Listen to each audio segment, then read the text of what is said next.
हाय, आपके साथ मैं हूँ Surabhi Sharma. India TV YouTube channel subscribe करिए, बेल आइकन दबाएं।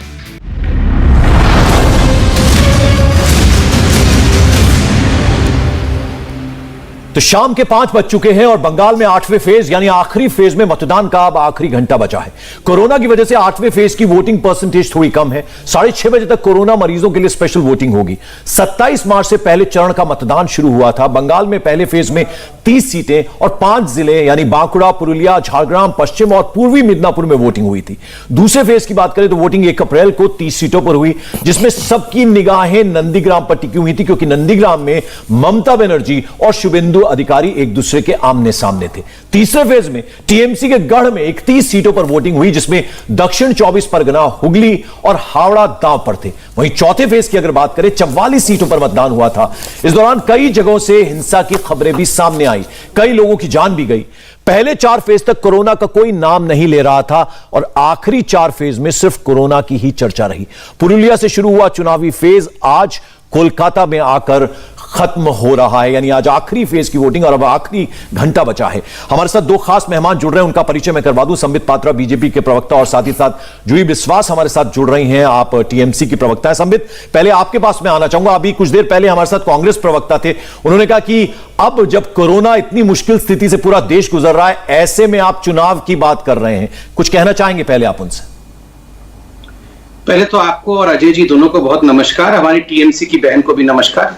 सभी व्यूअर्स को हम कहना चाहेंगे, ठीक बात है कि एग्जिट पोल पे हम चर्चा कर रहे हैं, मगर बड़ी संवेदनशीलता के साथ, क्योंकि देश में परिस्थिति जैसी है, कहीं ना कहीं मुझे लगता है कि एग्जिट पोल पे डिस्कशन करना भी एक तरह से लोगों को लगता होगा कि ये बेमानी है।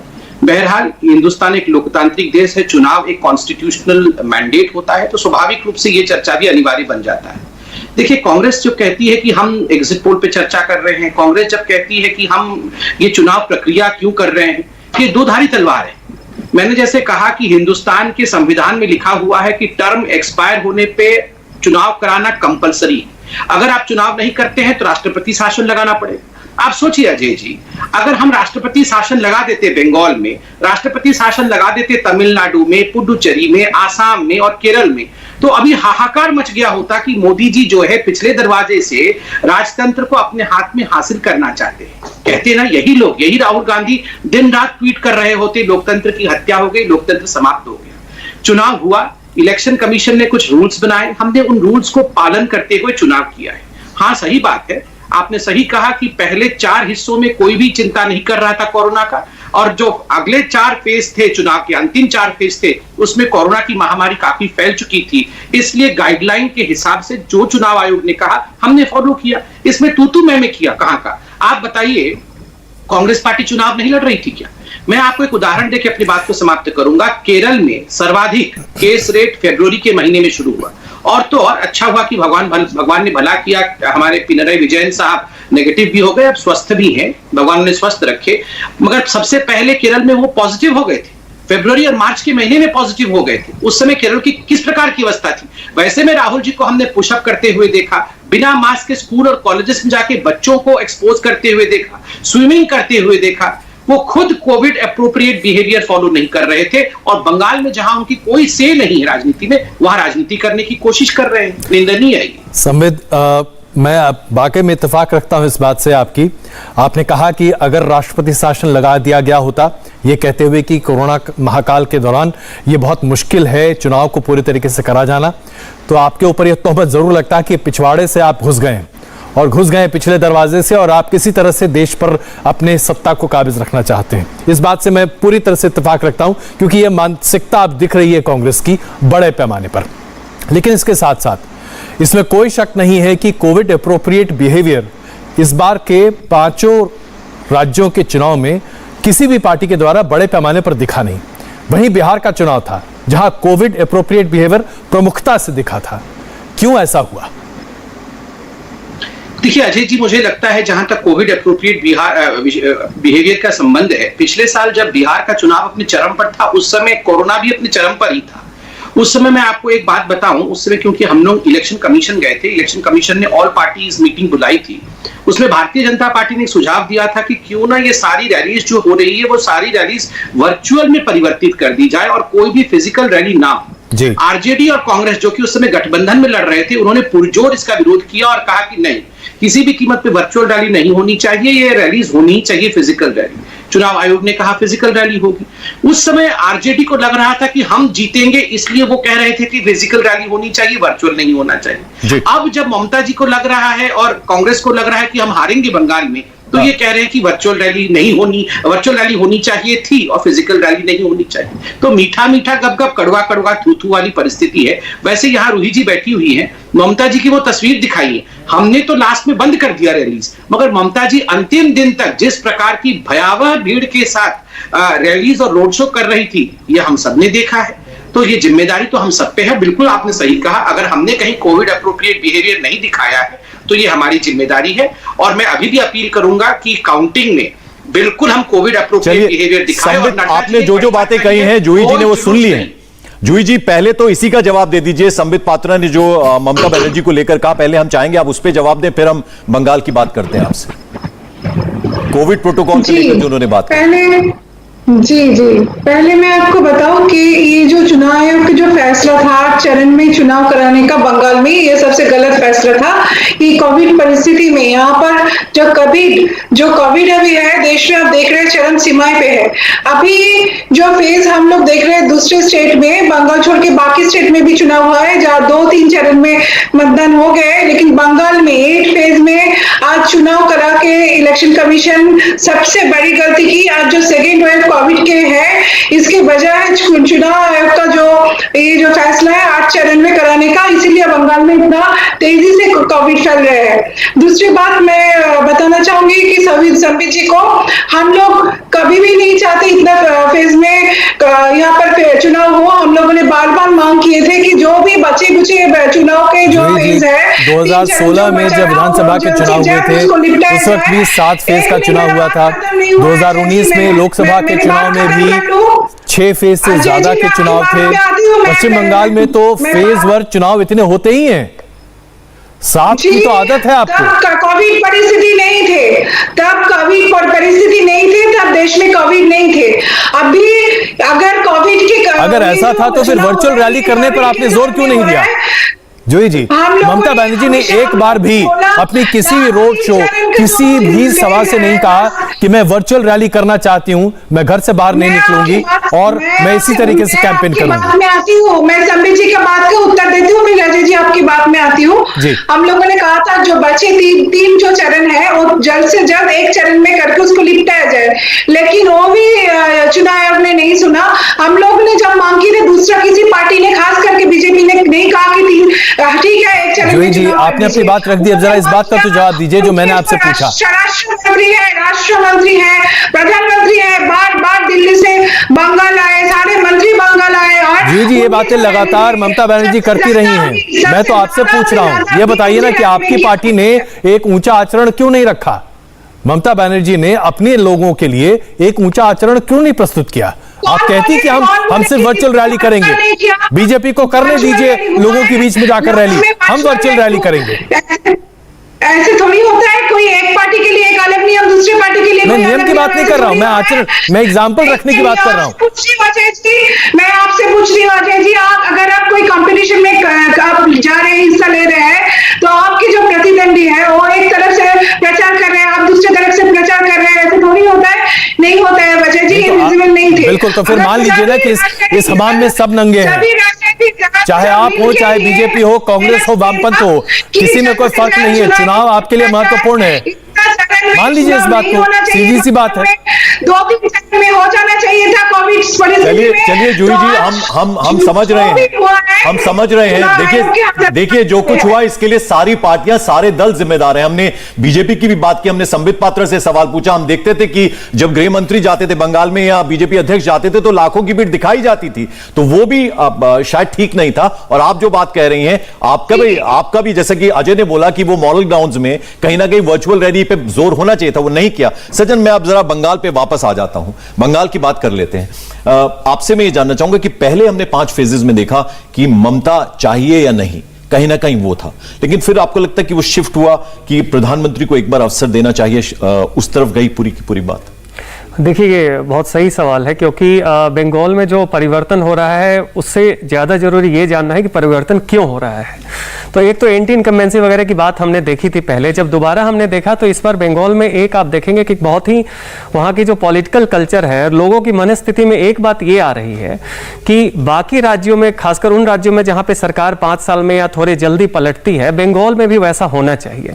तो अब क्या है कि एंटी इनकम्बेंसी के अलावे एक ये भी लोगों में आ गया था धीरे धीरे कि भाई आप बीजेपी को क्यों वोट देना चाहते हैं, क्यों लाना चाह रहे हैं। तो उनका कहना था 34 साल लेफ्ट को देखा, 10 साल तृणमूल को देखा, 5 साल एक बार देख लेते हैं, परिवर्तन होना चाहिए। तो ये चीज आप देखेंगे कि धीरे धीरे ममता बनर्जी से हटके जो चुनाव का जो फोकस है लोगों के बीच में, वो इस बात पे आ गया कि परिवर्तन एक बार हो जाए तो उसमें बुराई क्या है। बिल्कुल। और संवेद, एक सवाल आपके लिए, भारतीय जनता पार्टी के परफॉर्मेंस को अगर 2019 के हम देखें जो लोकसभा का था, और उसे अगर हम असेंबलीज में प्रोजेक्ट करें तो 120 सीटों पर भारतीय जनता पार्टी जीतती हुई दिखी और 150 सीटों पर नंबर 2 पोजीशन हासिल की।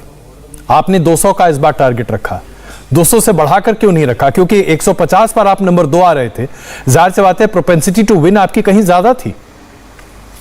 नहीं अजय जी, अगर आपने ध्यान से सुना होगा तो अब की बार 200 पार, और अमित शाह जी ने, नड्डा जी ने हमेशा कहा है 200 प्लस सीटें आएंगी जी। कितनी अधिक आएंगी वो तो आज आप 7 बजे के बाद अवश्य अपने चैनल में दिखाएंगे, तो हम लोग भी बहस करने के लिए होंगे। मगर आप सोचिए, आप लुक एट दी जो मोमेंटम है उसको आप देखिए। एक समय था पिछली बार के इलेक्शन में 2016 में भारतीय जनता पार्टी को मात्र 3 सीटें मिली थी। 3 सीटों से लेके 200 तक का सफर तय करना ये अपने आप में कोई छोटा विषय नहीं है। इसके 2 कारण हैं। एक तो प्रो इनकम्बेंसी पर भारतीय जनता पार्टी को प्रो इनकम्बेंसी, और दूसरा जो एंटी इनकम्बेंसी ममता जी की सरकार का होगा वो कितना भयावह और कितना विशाल होगा, कितनी गलतियां ममता जी की सरकार ने किया होगा। जिस प्रकार से 72 लाख किसानों तक जो किसानों की राशि पहुंचनी चाहिए थी, प्रधानमंत्री द्वारा जो किसानों की राशि है वो राशि नहीं दिया जाना, आयुष्मान भारत से बंगाल की जनता को वंचित रखना, इस प्रकार के और कट मनी और चाल चोर, तिरपाल चोर, ये जो सारा विषय चला, और खास करके अम्फान के पैसे में ममता जी ने जिस प्रकार का धांधली और घोटाला किया, इन सारे विषयों का एक कुमुलेटिव इफेक्ट रहा कि आज 200 सीट 200 से पार जाने के लिए हम बिल्कुल तैयार हैं। ये बताइए जूही जी, जो बात संबित कह रहे हैं उसका तो जवाब चाहिए, लेकिन आपसे मैं जानना चाहूंगा, क्योंकि ऑटो फेज को आपने भी देखा है बहुत करीब से, आप ये बताइए इस बार बंगाल क्या बोल रहा है, क्या कह रहा है? जी, हम लोग पूरे कॉन्फिडेंट हैं सरकार में तृणमूल कांग्रेस वापस आ रहे हैं। जो भी एग्जिट पोल का सर्वे है, जो भी है हम दिखा सकते हैं, इसमें कोई प्रॉब्लम नहीं है। 2 तारीख को सबके सामने आ जाएगा रिजल्ट। हम लोगों को तृणमूल कांग्रेस बहुमत के साथ वापस आने वाले हैं, इसमें कोई हम लोगों का कोई दो मत नहीं है। दूसरी बात है, जो डेवलपमेंट लास्ट 10 साल में हुआ है ममता बनर्जी के, और जितनी भी योजनाएं बनाए गए हैं वो सारे सभी के जीवन को प्रभावित किए हैं, वो गांव में हो या शहर में हो, और लड़की बेटियों की। जूही जी, मैं क्षमा चाहता हूं, मैं आपको बीच में रोक रहा हूं, लेकिन आंकड़े कुछ अलग बताते हैं। जूही जी, जितने भी आइए जरा कुछ आंकड़ों पर भी चर्चा कर लेते हैं। मैं आपके सामने आपका वो परसेंटेज रख रहा हूं। जूही जी, 2016 के असेंबली इलेक्शन में फर्क नहीं पड़ता है, एग्जिट पोल कुछ भी दिखाए। नहीं, मैं एग्जिट पोल की बात नहीं कर रहा हूं, आप सुनिए तो सही, मेरा सवाल सुन लीजिए प्लीज। मेरा सवाल यह है कि जब 2016 में विधानसभा का चुनाव हुआ था, आपकी पार्टी ने 45.6% लोगों का मत हासिल किया था, लेकिन जब 2019 में लोकसभा के चुनाव हुए, आपकी पार्टी ने तकरीबन 3% अपना वोट शेयर खोया। जाहिर सी बात है एक डाउनवर्ड ट्रेंड दिखाई दे रहा है। उसके पहले आप लगातार शेयर आपका बढ़ता चला जा रहा था। भारतीय जनता पार्टी की अगर देखें तो 10% के वोट शेयर से 2016 में भारतीय जनता पार्टी 2019 में उठकर तकरीबन 45% वोट शेयर पर आ गई। भारतीय जनता पार्टी का ग्राफ बढ़ता हुआ दिख रहा है। ऐसे में आपको नहीं लगता कि इस बार का चुनाव आपके लिए बड़ा मुश्किल था? जी, मुश्किल कुछ भी नहीं है, चैलेंज तो जरूर था, क्योंकि देखिए 10 साल में जो भी हम लोगों ने यहाँ पर काम किए हैं, जो जितने भी यहाँ पर काम हुआ है गवर्नमेंट की तरफ से, गवर्नमेंट ऑफ वेस्ट बंगाल, हमारे माननीय मुख्यमंत्री ममता बनर्जी की ओर से, तो हम पहले भी आपको बोले हैं कि ये जो एक एंटी इनकम में से होता है तो सभी स्टेट में होता है, कुछ नया बात नहीं है। लेकिन अगर बीजेपी को वोट शेयर बढ़ता भी है तो उन लोगों को कुछ सीट ज्यादा मिलेगा, लेकिन वो लोग सत्ता में नहीं आ सकते, क्योंकि हम लोग। चलिए, मैं कम से कम ये तो मानूं जूही जी कि आप इस बात के लिए तैयार हैं कि भारतीय जनता पार्टी को सीट ज्यादा मिलेगा। का काम हुआ है, विकास का काम हुआ है, मिल सकते में नहीं भी मिल सकते हैं तो 2 तारीख को पता चलेगा। चलिए जूही जी, आप बनी रहिए हमारे साथ, संबित भी हैं। जरा हम ग्राउंड पर क्या हो रहा है, हमारे तमाम सहयोगी जो हैं वो पश्चिम बंगाल में पिछले 3 महीने से, पवन नारा और मनीष भट्टाचार्य। पवन, जरा आपके पास आना चाहेंगे हम। इस बार बड़ी संख्या में वोटर जो है वो वोट देने के लिए निकला। पहले 5 फेजेस में तो हमने कम से कम ये बात देखी, और सबसे बड़ी बात पवन हमने ये देखी कि निडर होकर निकला, यानी उनके मन में इस बार डर नहीं था। कहीं ना कहीं छापा वोटिंग नहीं हुई, ग्रास रूट करप्शन जो है उसके खिलाफ एक तरह का माहौल नजर आया, तो लोग कम से कम बाहर निकले वोट देने के लिए। ये एक बहुत वेलकम चेंज इस बार बंगाल में नजर आया। जी, जब भी आप किसी से अगर बात करते हैं कि बंगाल में 80% से ज़्यादा वोटिंग हुई, तो बहुत से लोग इस तरह का तर्क देते रहे हैं कि बंगाल में हाई वोटिंग परसेंटेज का एक ट्रेंड रहा है।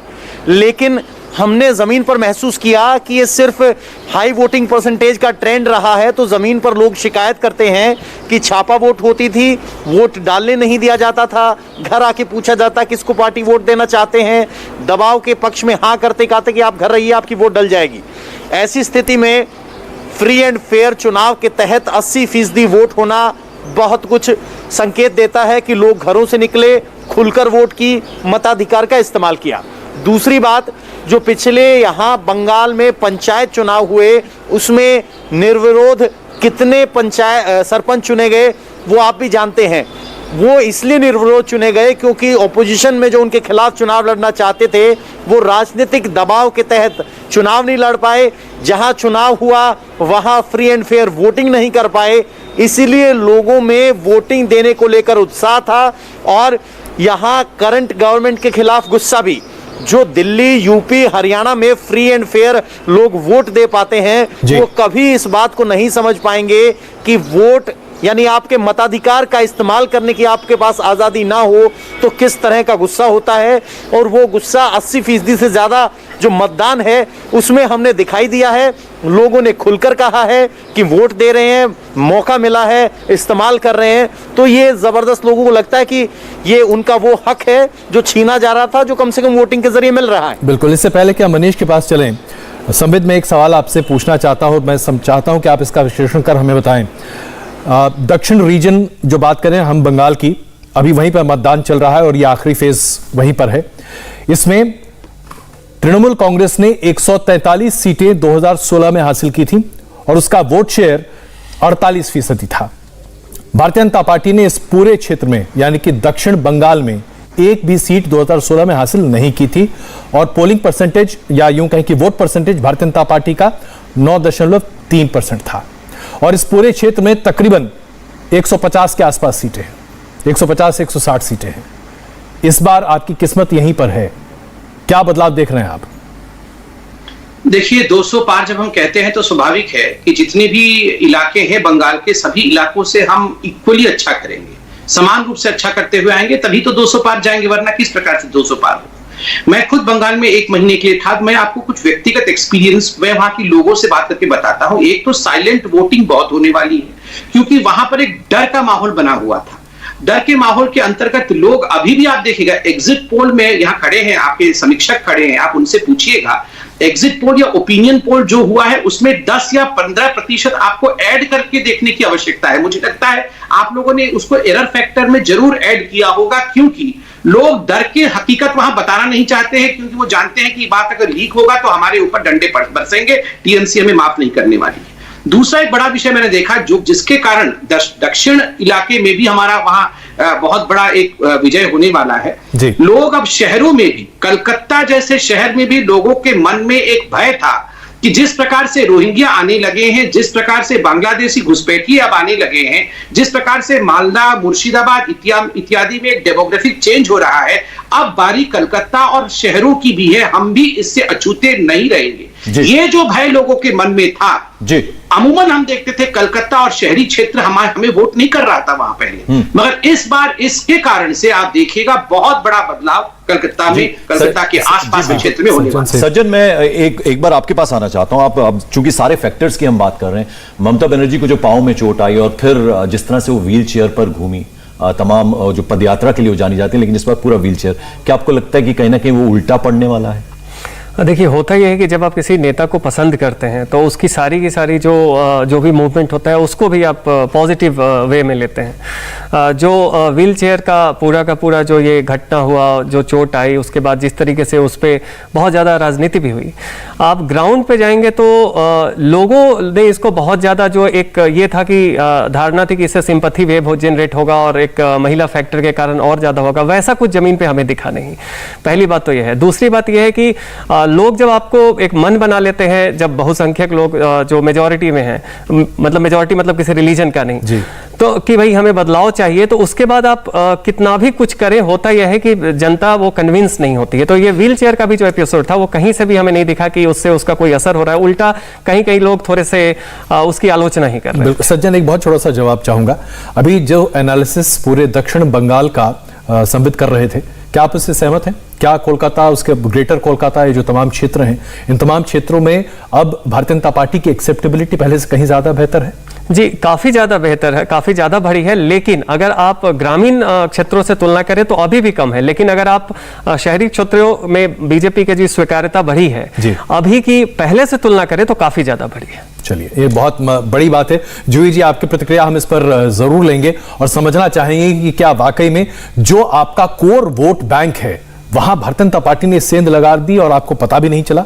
हम आपकी प्रतिक्रिया इस पर जरूर लेंगे। यहां पर हम एक छोटा सा ब्रेक ले रहे हैं और हम आप सबसे यह कहना चाहते हैं, 2 मई को सबसे तेज, सटीक रुझान, नतीजे और एनालिसिस आप हमारे साथ देखेंगे और उसके साथ साथ सज्जन की टीम लगातार काम कर रही है और 7 बजे के आसपास हम आपके सामने पहले आंकड़े प्रस्तुत करेंगे और यकीन मानिए चौंकाने वाले होंगे। बन रहिए हमारे साथ।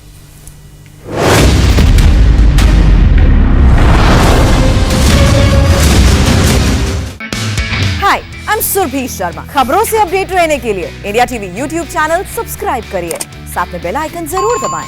जुड़े रहें इंडिया टीवी के साथ।